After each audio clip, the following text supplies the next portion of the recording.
አገርን እግዚአብሔር ይታደጋል እንደ መጽሐፍ ቅዱሳችን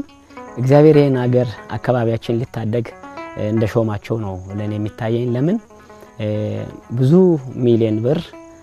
3 እና ወደ 4 አካባቢ የተጠጋ ብር በራሳቸው ከመንፈስ ልጆቻቸው ያስተባበሩ የሰበሰቡበት ሂደት አለ ያንን መነሻ በማድረግ ህብረተሰባችን ምንም ግንዛቤ የሌላቸውም ቢሆን እንዲ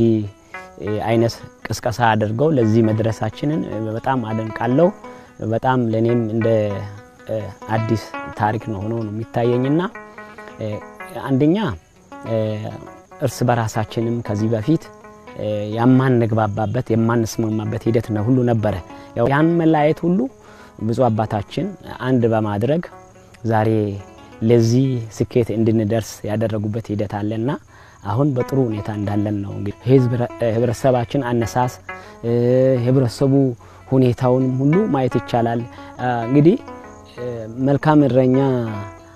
ነው ያጣው ህዝቡ አሁን እረኛ ሲያገኝ ህዝቡ የነቃ ነው ብፁዕነታቸው ከፊት ሆነው በሚሰጡን መመሪያ በመቀበል ከኋላቸው እየተከተልን